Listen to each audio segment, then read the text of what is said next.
Merely a book, it is a mirror held up to the soul, a quiet whisper in the dark moments that tells us, this too shall shape you. It is a deep reflection on how the moments we wish we could escape are, in fact, the very crucibles in which our greatest strengths are forged. The book begins by challenging a widespread belief that adversity is something to be avoided or feared. Instead, it offers a radical reframe: adversity is a sacred teacher. It may not come bearing answers, but it always comes bearing transformation.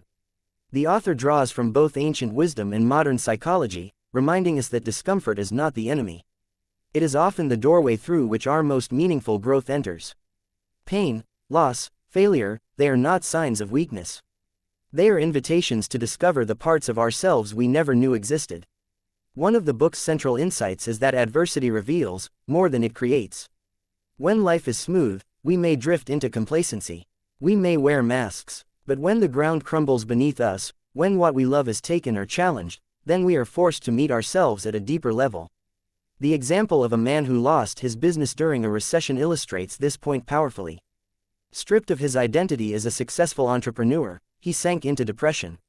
But over time, in the quiet of failure, he discovered a new passion for mentoring others who were struggling. What looked like an ending was in truth the birth of a deeper calling. He did not just recover, he was remade. The book gently but firmly guides us to understand that how we interpret adversity determines how we experience it. Two people may face the same loss, say, the death of a loved one, but respond in vastly different ways. One collapses into bitterness, while the other rises with greater compassion and clarity. Why? Because our beliefs shape our response.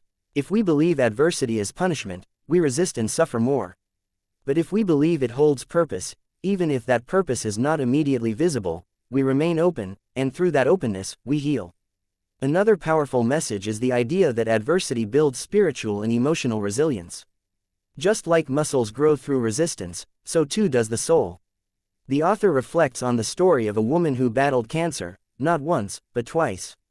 Her body was weakened, but her spirit became astonishingly strong. She began writing letters of encouragement to others facing illness, finding purpose in the pain. Her adversity, far from breaking her, became the very force that allowed her to transcend her own fear and become a light for others. This transformation wasn't dramatic in the Hollywood sense, it was quiet, daily, and deeply human. One of the book's most moving sections discusses the paradox of control. We often suffer more from our attempts to resist adversity than from the adversity itself. Like trying to hold back the tide with bare hands, we waste precious energy trying to control what cannot be controlled. The author encourages surrender, not in the sense of giving up, but in the deeper sense of letting go. Letting go of how we think things should be. Letting go of the illusion that struggle means failure. In surrender, we find space. In space, we find healing. The book doesn't shy away from the rawness of human pain. There are stories of betrayal, loss, poverty, addiction. But each one is told with such compassion and depth that it doesn't leave the reader in despair. Instead, it shows how these dark valleys are often where we find unexpected gifts: clarity, humility, faith. One man lost his sight after an accident. At first, he raged at the universe. But in the years that followed, he discovered a deeper inner vision. He began to teach blind children how to navigate the world. With courage, his sight was gone, but his purpose was illuminated.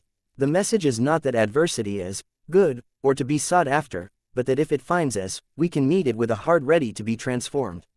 A recurring theme is the importance of mindset. The author speaks of the resilient mind, not as a fixed trait but as a cultivated one. Like a garden, it must be tended. Adversity becomes the soil, and our responses are the seeds. Through practices like journaling, meditation, gratitude, and reaching out for support, we train our minds to lean into growth rather than collapse into victimhood. Even when we fall, especially when we fall, it is these small practices that help us rise again. The power of connection is another cornerstone. Adversity can isolate, but it can also connect. When we allow ourselves to be seen in our struggle, we invite empathy.